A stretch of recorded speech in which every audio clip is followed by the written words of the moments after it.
morning. All right. Great to be here. Rick, you might recognize the picture. I don't know. I think I have one here.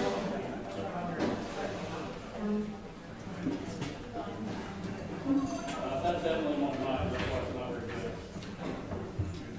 So today I'm going to be talking about something along the lines of Martin Luther, the early Reformation, and images in the church. Something like that. That even sounds like too much to me, but that's what we're going to do. So I'm shooting for about 30 minutes or so, maybe 35. That's my goal, okay? So if we get done before that, we get done. I'm okay with that. If we don't, we just get done, and that's fine too. I don't think it'll be a problem. So I don't know if this quote came out exactly the way I wanted it on there, but that's all right. I'll read it to you. I'm going to take that out. So let's see if that works. It doesn't? Okay. Oh, yes, it does. So the quote reads, "The custom of holding a crucifix before a dying person has kept many in the Christian faith and has enabled them to die with a confident faith in the crucified Christ." So, did everybody hear that? Can you hear me in the back? All right. So, this is Martin Luther. Sermons on the Gospel of St. John, chapters 1 through 4, volume 22. Whoop. It's supposed to work over there. I guess it doesn't. Volume 22, page 147. So there you go. Luther says something like this in about, I don't know, probably 5 or 6 different places. He's actually referring to a custom that existed in the medieval monastery. It went back quite a ways. I've seen references to it from at least the 11th century in a monastic document. And that custom was, when a person was thought to be dying in the monastery, usually a monk in this case, they would bring a crucifix to the person, a cross with the body of Christ on it, an image of the body of Christ on it, and they would hold that in front of the person's face and say, hold the Christ, you know, to try to encourage them in their dying, that's what he's referring to.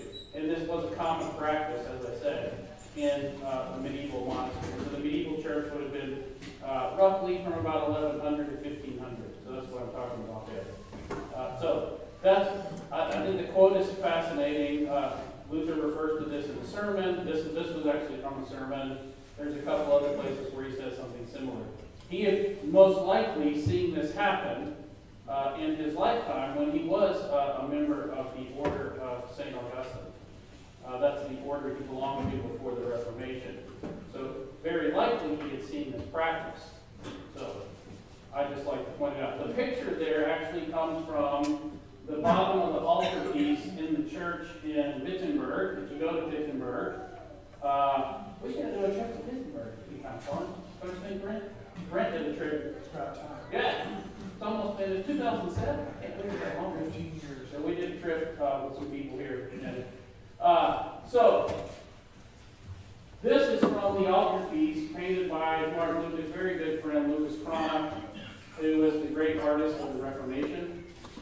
It was actually finished the year after Luther's death. It's the bottom of the altarpiece. It's still in St. Mary's Church in Wittenberg, the parish church in Wittenberg. There are two major churches in Wittenberg.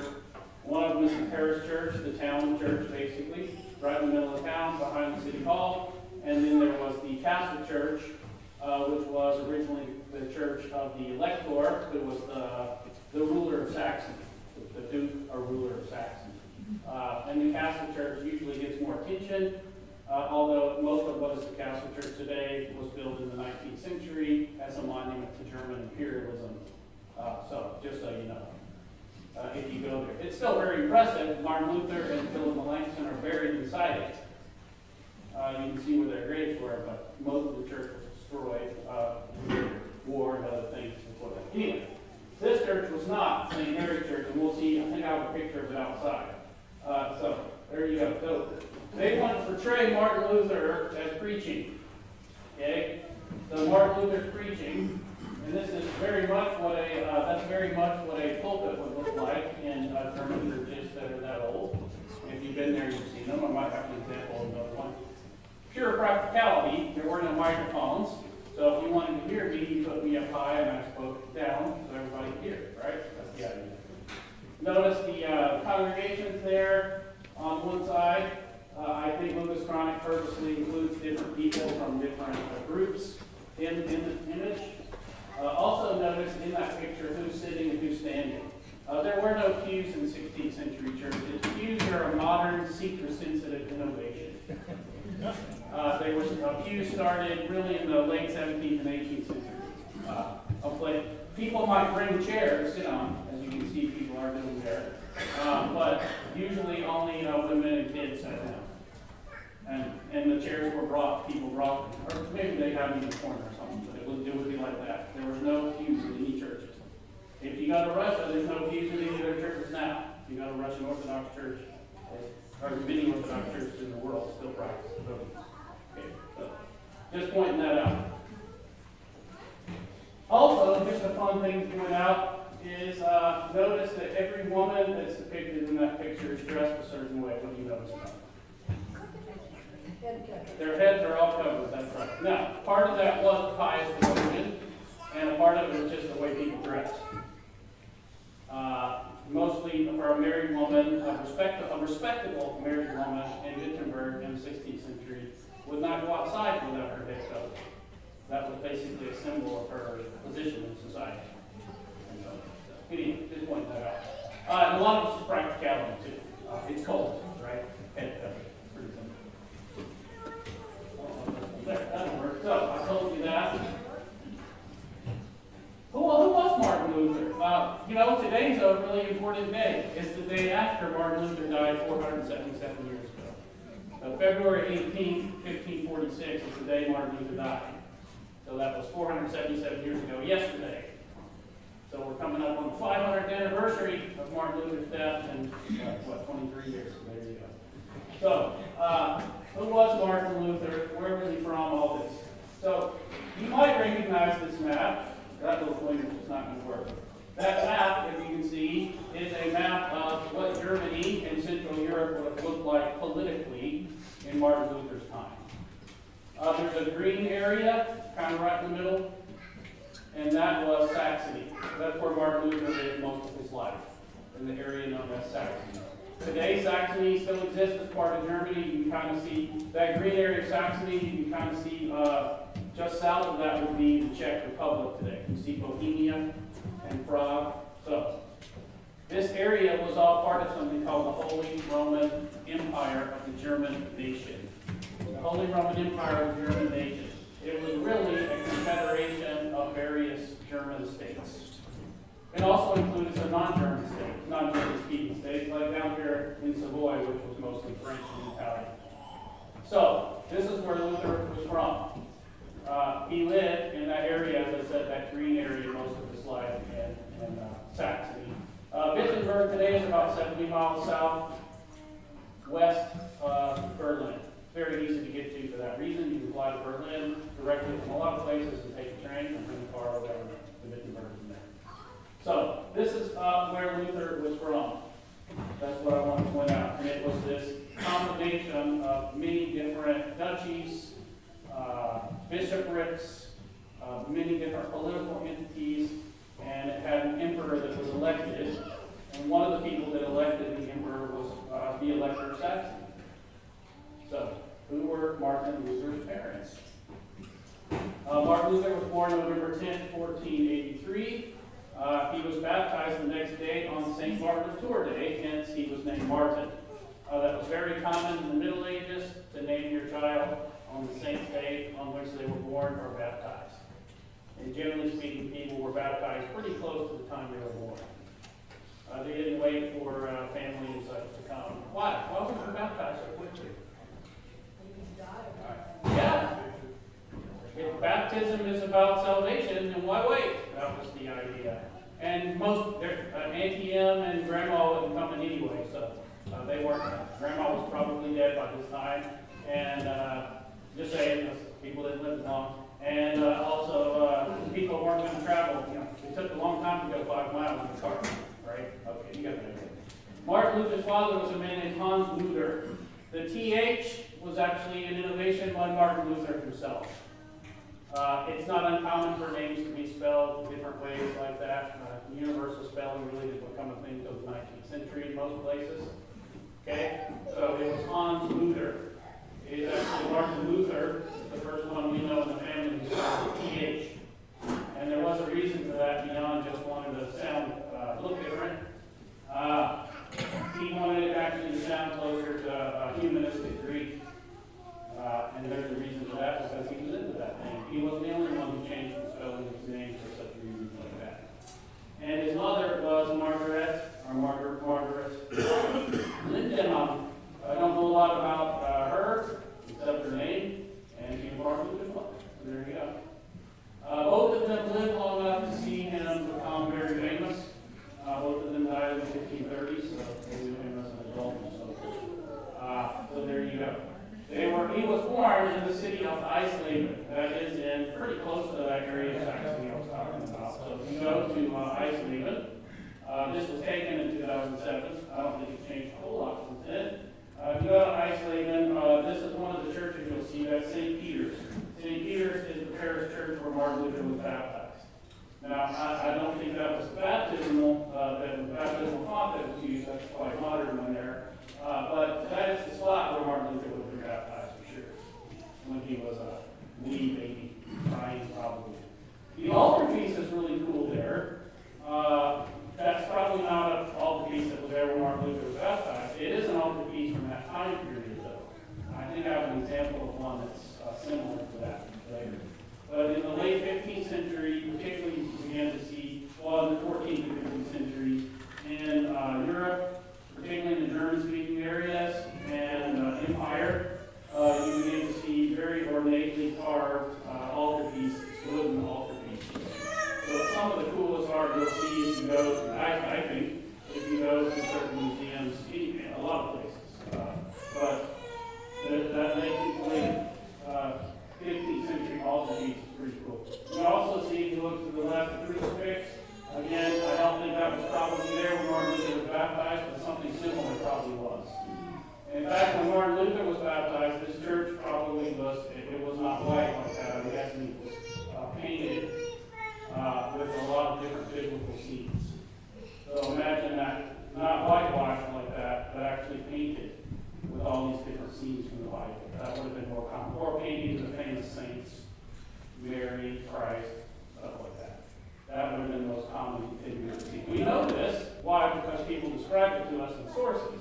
We also know it because occasionally they'll knock the plaster off, and guess what? They'll find painting underneath it.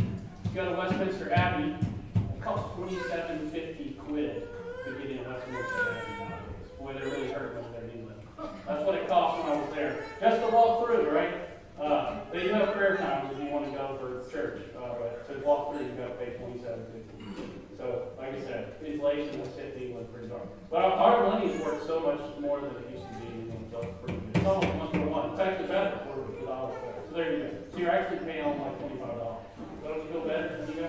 So if you go to Westminster Abbey, you will see this. I probably should have put a picture of this, but I didn't. About 30 years ago or so, they were moving a monument out of Poets' Corner. That's where all the famous poets are buried in Westminster Abbey, up to the 20th century poets you've all heard of. And they moved this monument, and they found behind the wall was all this elaborate painting. And so there's 2 of these that are very famous. One of them is Christ, and St. Thomas put it inside, hand in Christ's eye. Very famous painting. It comes from the 14th century. It had been covered up, right, by something else. So that tells us, what does it tell us? It tells us all these places were ornately decorated. That's what I'm trying to get you to see. In the late Middle Ages, every church, even smaller parish churches you went in, would have been ornately decorated, as much as the people could afford. That's just the way they did stuff. So that's where Martin Luther was baptized. We saw that.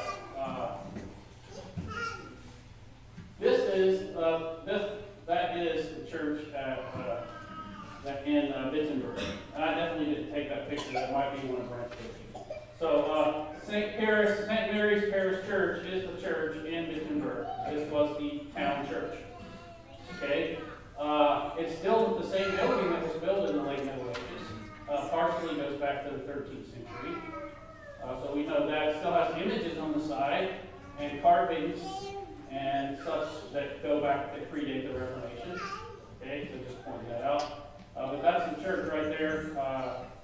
And most of the art inside that church, again, was made by Louis Prana, Luther's friend. So it's all post-Reformation or after Luther's life. Or it was made during his life. There you go. It was a nice day too. To Wittenberg. Every year, if you go to Wittenberg, they have a big event. I think it's June 13th. They have that's when Martin Luther and Catherine von Bora got married. So they actually have a big festival every year for that. So you get a chance to go to that? All right. This is the last place that Martin Luther ever preached. Almost exactly 477 years ago. On February 16th, 1546 was Martin Luther's last sermon. It was in that pulpit. We do have a picture of Pastor Thomas standing in the pulpit. I should have got that, but I didn't. Yeah, so that is the pulpit. I'm assuming there's still original parts to it from the 15th and 16th century. It looks like it. I'm sure it's been kept up over the years, but Eisleben has been preserved pretty nicely as a town. It wasn't like bombed here in any major wars or stuff like that. So there's a good reason to think it's probably pretty old. So that space is the last place Martin Luther would have stood 2 days before he died, and he preached a sermon there, right there. A couple sermons actually. Now, what's interesting about this is in the same town as where he was born, Eisleben. Eisleben again is in that green area. How come that doesn't work on there? I guess you can do that about this. Use the mouse. The mouse? Oh, good plan. So, yeah, there you go. I hate this kind of thing. See, it's always locked behind me. So, see, Erfurt, Leipzig, Wittenberg. So, Eisleben was in this area too. And so, Luther was born in Eisleben. They didn't live there very long. And he died in Eisleben. He spent some time in between there, but didn't really live there much of his life. He was actually in Eisleben trying to settle a dispute between two lower nobility there. So, anyway. But that is what the pulpit would look like, and it's still what the pulpit looks like in St. Andrew's Church in Eisleben, Germany, right there in Saxony. All right, that's how you spell Eisleben. Okay, now this is not from Eisleben. This is actually today would be in France. In 1500, though, this was part of the Holy Roman Empire. This was, I didn't put it up there, I don't think, that's all right. This is from a city in France called Kaisersberg. So the fact that it's called Kaisersberg should probably tip you off that it wasn't originally French. Now, if you go there today and you say that to them, they don't like that. So don't do that. But the town is called Kaisersberg. The name of this church is actually the Church of the Holy Cross. So, that's my very bad French pronunciation. The Church of the Holy Cross. Now, why is that significant? Parts of this church go back to the 13th century. This city, Kaisersberg, was part of the Holy Roman Empire, as I said, and it would have been mostly German speakers living there from, I don't know, 1,000. It was probably settled before that under Charlemagne or something, but from 1,000 to probably up to the 20th century, I would guess it was mostly German speakers living there. Sometimes they were part of this country or another. Okay. But this is part of Alsace. You ever heard of Alsace? It's on the Strasbourg is near here. It's right on the border of the Rhine and Germany. Okay? So the west side of that area. So it's been a contested area for a long time, or was, not anymore. So why am I telling you all this? Well, it was part of the Holy Roman Empire. That's a 1500 altar piece that it's one of the most elaborately carved wooden altar pieces I've ever seen. And you can actually look this up. If you look up Kaisersberg Holy Cross Church and famous altar piece, you'll find this online with better pictures than I can probably give you. But it's the life of Christ, and of course you have the crucifixion right in the middle. I'm trying to give you an image of what would an altarpiece look like in a late medieval church, right? That's neither here nor there. I'm just trying to give you an idea of what. And this still is an active Catholic parish, so it's still part of this church. It's still part of the Catholic Church, and it's like I said, it's been a church since the 13th century.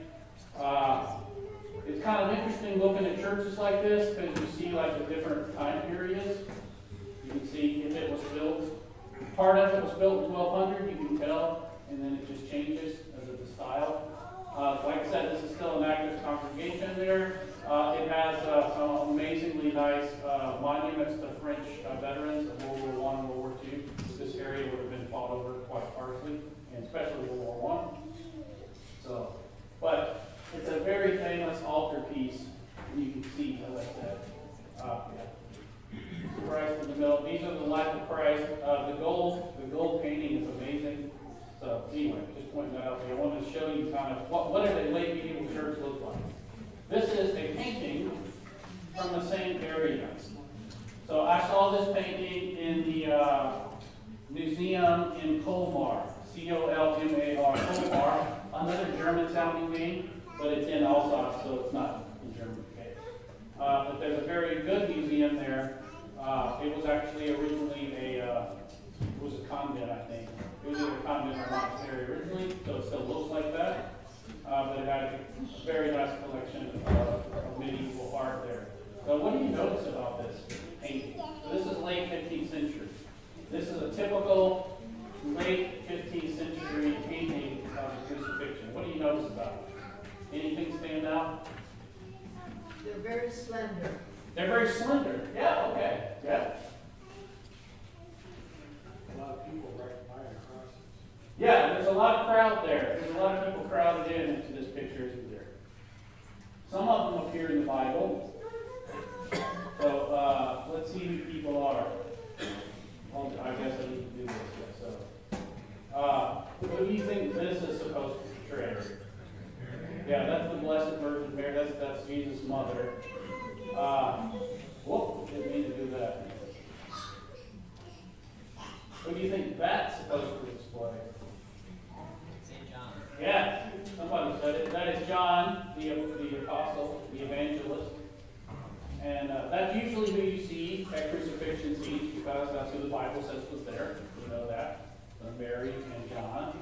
And then it also says there were these other women there, and it named some of them. 2 other Marys, by the way. One of these is Mary Magdalene. I think it would be her. The reason I think it would be her is because she's looking at Christ. Mary Magdalene is usually portrayed either looking at Christ, or you will often see Mary Magdalene, I should have gave you an example of one of these, at the bottom of the cross. Holding it, looking up, stuff like this. So Mary Magdalene usually has in these kind of images. Notice the clothing too. Ornate, blues and reds. Okay. What do you notice about the crucified people there? Does it look like fun? Does it try to be a realistic portrayal of somebody being tortured to death? Because that's what it is, right? That's the idea. There are 3 guys being tortured to death. So you can actually see the soul coming out of one of the feet here. They have a little thing coming out of his mouth. Anyway. So I know I haven't been using the mic. Oh, I have been using it. Never mind. So, I forgot about it. I guess that's the best way to go.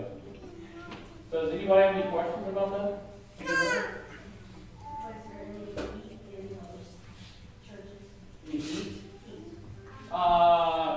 If this was in a museum, then most museums want to keep a certain temperature. So it would be fine. Oh, you mean back then? No. I mean, it would have been open air. They might have had torches and stuff like that. In the wintertime, they would have had maybe some kind of fire. Is that what you mean? Yeah. I don't know. I just know that in New York, I went to a Catholic church. Yeah. And it was cold. Yeah. If you have a big building that's high and it's got a lot of stone in it, even if today you have heat,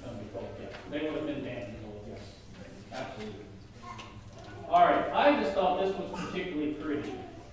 That is actually in Freiburg Cathedral. Now, Freiburg is on the German side, on the other side of the river from Strasbourg. It's only about 40, 50 miles. So we went over to Freiburg when I was there in 2019. It was a very impressive cathedral. Freiburg also had, it was a nice place to visit. It's right there on the edge of the Schwarzwald. That's the Black Forest. So if you get a chance to go there, the Black Forest is a place where people go for vacations and stuff a lot. I would compare the Black Forest mountain size to like the Appalachians. Maybe they're a little bit bigger, depending on the mountain. Okay. That's where all the fairy tales come from, the Black Forest. And the women wear the certain kind of clothes and you make cuckoo clocks. Yeah. This is my understanding is that the Islamic teaching Yeah. is that Christ did not die on the cross, he was rescued off of the cross. That's one of the Islamic stories, yes. So That's not the official teaching necessarily. do what? That's not Islamic teaching in general then. Yes, I think you're right, generally speaking, yes. So it's making a theological point. Right, which is wrong, of course. Yeah. Yeah, so in Islam, the reason why Islam says that is because, they don't want Jesus to die on the cross, right? They want him to be a great prophet, to do great things, and these kind of things. So that's why. And if you contrast that with Christianity, right, we don't want Jesus to have died on the cross, but we appreciate it, and we know it was necessary. And we celebrate it, right? So, I'm going to get to something on that in just a second. Let me show you one more of these. So, I just thought this was an amazing, yeah, go ahead. So most of the Lutheran churches that you visit, are they iconoclastic or not? I would say not. Meaning, there's usually going to be some pictures or images, yes. Is that what you're asking? Yes. So, just thought that was a really cool picture. It's Mary holding Jesus. They're both crowned, you notice, and Mary has a scepter in her hand, too. That's a good example of Baroque Catholic piety, I think. And it's very nice. I also wanted to show you this painting, right? Medieval churches were actually painted pretty brightly in most cases. The paint's just worn off. So that's what it would look like in everywhere. Painting every color. All right, I know this is a long quote, but let's look at it. So, in 1522, the Reformation had just started. Martin Luther had been hiding away. Things kind of got out of hand. There was a whole group of people in Wittenberg and other places that said, not only do we need to reform our beliefs about salvation, we got to get rid of all the images in the church. Okay? And they came to this interpretation based on the Old Testament, and where God says, make no graven image. So right there, God says, make no graven image, you shall have no images in the church. Don't bow down to them, don't worship them, etc., etc. And so, there was a whole group of people who started just destroying the images. So, that was a problem. I mean, literally, it would be like they just showed up in church and started knocking out stained glass, destroying the images, okay? And said, this is all idolatry, we got to get rid of it. That was the explanation. So this is what Martin Luther said in response to that in 1522. We must forbid the images to remain, but preach vigorously against the wrong use of them. We must preach not merely against this particular misuse or danger, the worshiping of images, but we must preach against the worst misuse of all, of which the papists are guilty to overflowing. He was already using that term papist by the time. I refer to the fact they place images in the churches because they think they are thereby doing a good work and a service to God. So let's unpack what they do. First of all, what does he say about images? Do we allow them to remain or not? Allow them to remain. But we should preach vigorously against the wrong use. So he identifies two wrong uses. What do you see? What is one of the wrong uses he identifies? Worshiping. Somebody said it. There were people, I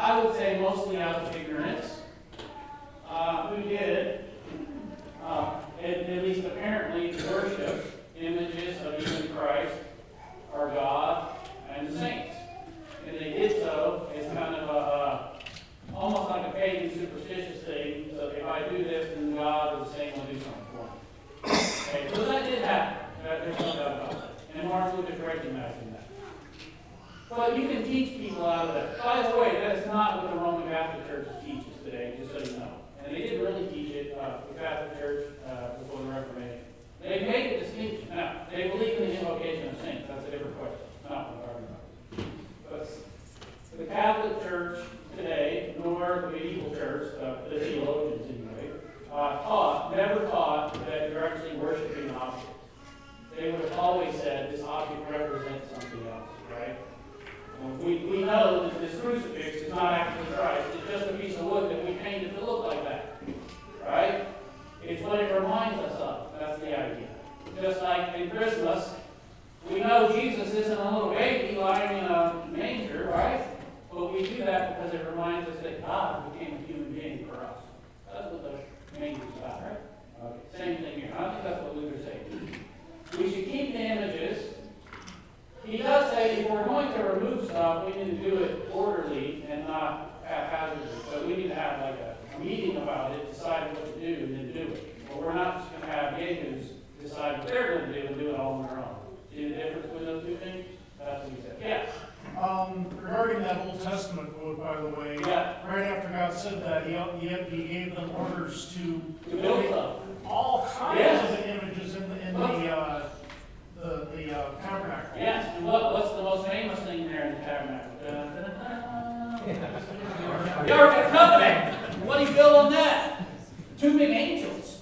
There's actually 2 big angels in the Ark of the Covenant. So, and that's where they sacrificed animals on that thing, right? And blood all over the place. Thankfully, we don't have to worry about that because we have the real Ark of the Covenant, which is Christ himself, who bled on our behalf in heaven. So, the second one is more important. Notice what Luther says. The second one is more important. I refer to the fact that they place images in churches because they think they are thereby doing a good work and a service to God. What he's talking about, could it be a good work and a service to God to do such a thing in a God-pleasing way? Yes, it could. What he's talking about is people who do it, they do this act so they think they're gaining God's favor. So if I give a big piece of art to the church, or I give whatever, then God's going to like me more. That's what he's talking about. And he's saying that's the worst abuse.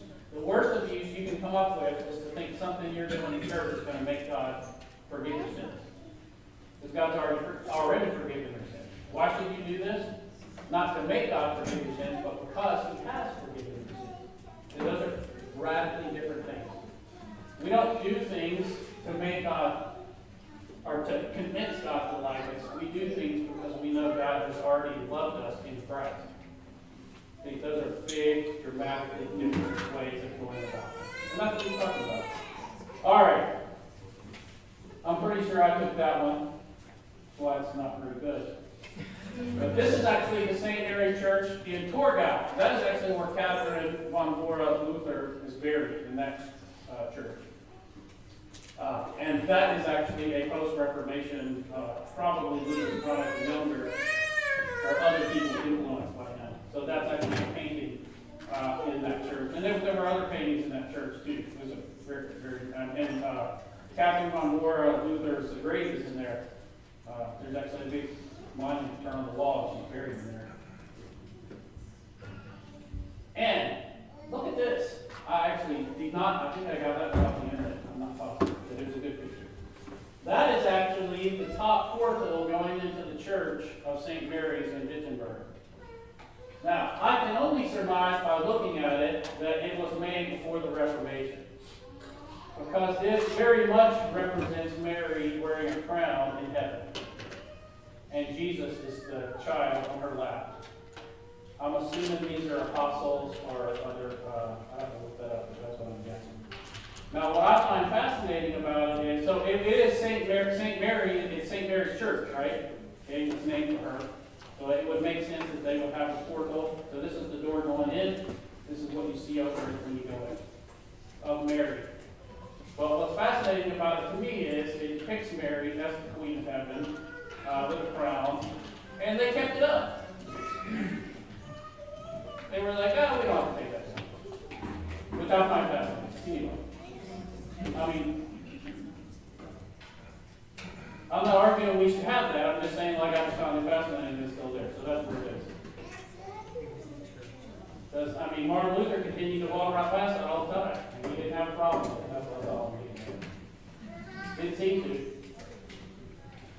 All right, Luther said something very, I know it's almost time, I'm going to stop probably in about 4 or 5 minutes. So, Luther said of images in 1525 something very similar in a very famous book.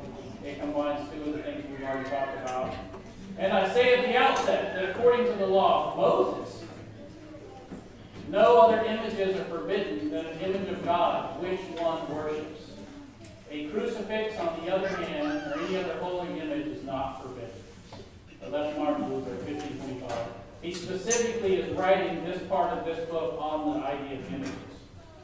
So basically what Martin Luther says is very well calculated there. He makes the argument that Tim mentioned in this book. Hey, God didn't have any problem telling them to make stuff to use for worship. They had all kinds of images and objects. He just said, don't worship anything but me. That's all God said. And then they built a big temple. Remember the big temple with all the stuff in it? So, I think that's probably the best quote you can find. Those two quotes I found. If I did nothing else for you, you got to see what Martin Luther thinks about it. Now, Martin Luther would have said, you're perfectly... Go ahead.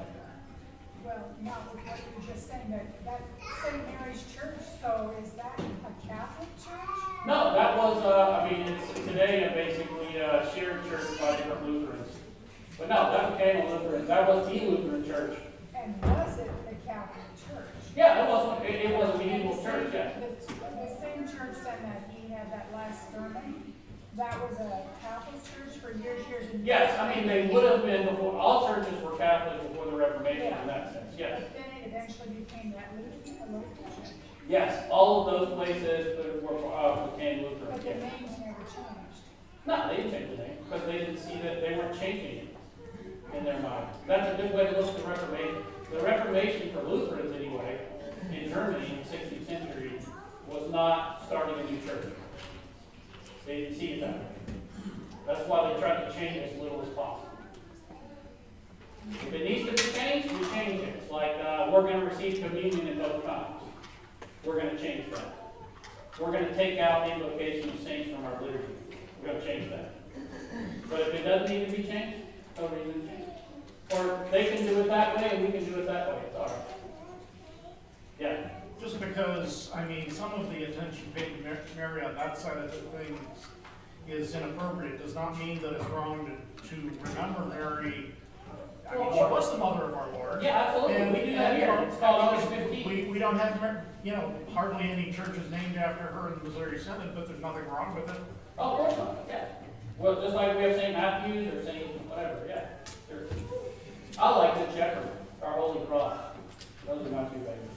So this is from the Apology of the Augsburg Confession. I'm not going to go too much into that, but this is a quote from there. The Apology is where the Lutheran writers, led by Philip Melanchthon, are basically explaining what their confession means. So it's more of a defense. It's a defense of the Augsburg Confession. And I just put this quote in where they're saying what I was just saying. We haven't changed anything unless it was necessary or it was an abuse.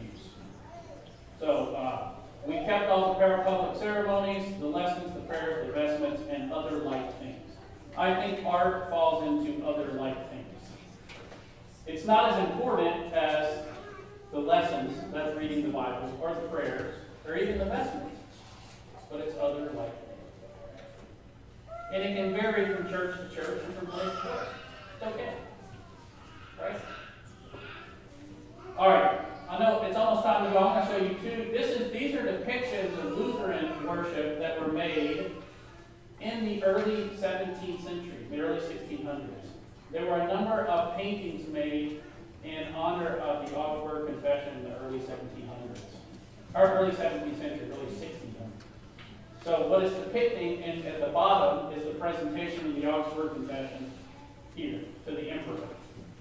And in the back, it's showing you what goes on in church. So you see what do you see here? What do you see over here? Communion. There's a wedding. No, that's communion. This might be like absolute confession and absolution, I think. But there's communion. this. Here's the heretical bad preachers. See the guys with the dogs keeping them out of the church? They're Calvinists. No, that's who it is. I'm serious. This one's better though. So I like it because it has this big name right behind it. So look at that portrayal of the Lord's Supper. So this was in, I can look up the website. This was painted in a church in Germany in the early 17th century. So thoroughly Lutheran. Again, what does it depict? Right in the middle has the Lord's Supper. Notice the blood coming down to the cup. Here's the sink of the four places where the Lord's Supper is recorded in the Bible. Here. Notice the people taking the Lord's Supper. It has both men and women and in both kinds. So it has the bread, body, and it has the wine, blood, men and women in both kinds, on both sides. See that? You also get an idea of the fashion of the early 17th century there. There's a baptism. Again, I think this is confession and absolution. You see a wedding here. Preaching. Here's the Augsburg Confession again. And look over here. So you have Muhammad. That's John Calvin here. That's Muhammad.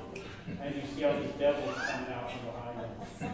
So they were pretty serious about their who they thought was wrong and right on stuff. So anyway, the reason I showed you that, and I'll conclude with this, is to show you this is the kind of things they depicted as what church is. This is what a Lutheran artist and theologian in the 17th century would have depicted and said, this is what church is. So that's why I showed you. All right, I'm done. Any questions? A question in the back. When did individual confession in a Lutheran church end? When did it end? I don't think it has ended. Well, people used to go in Yeah, I hear you. on a regular basis. Well, that will take, I'll have to come back and do a couple more classes.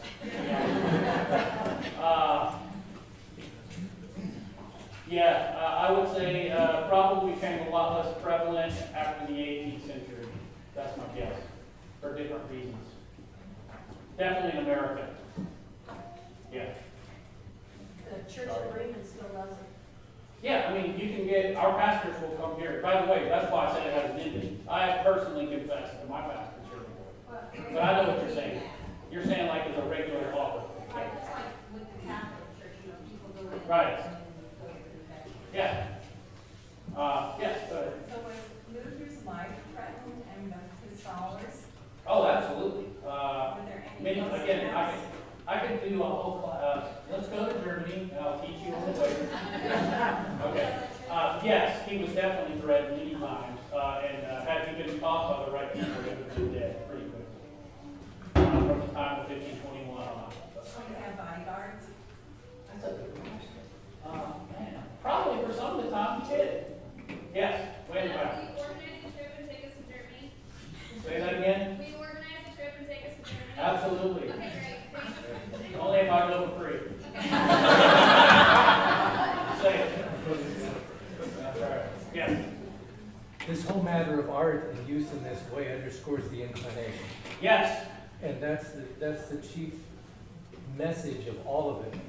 And this is why, with the Radical Reformation under Zwingli and Calvin, you ended up with pictures being painted over, everything Right. whitewashed, images destroyed, organs taken out, and everything else. And Yes. the whole assumption being that God would, I think, God would never dirty himself with getting this close to us. Right. That's really Which the is much, it is much closer to the Islamic Yes. in that sense, on that particular topic. Unfortunately, here in the United States, simply because of when people moved here, like my great-great-grandparents in the 1840s, Yes. We're still a Puritan country in that sense. I mean, We're still very much a Puritan influenced country. well, and also because of that they didn't have that much, and did not. I mean, even when the churches were built, it was not always possible to make them as ornate as Right, what they I had. hear you, yeah. And that's fine. Yeah. I mean, there might be other things worth while spending money on, right? Almost every Missouri Synod church you'll see, though, that was built early 20th century, you will see a Jesus in it. It's usually not a crucified Jesus, but what? The risen is good. It's a sin, I think it's in the ascension, isn't it? Yeah. Well, there's a. Almost every old Lutheran, Missouri Synod church you see that I've seen has a ascended Christ on the altar. I think that's really cool too. You know, just saying, you can have Christ in different forms.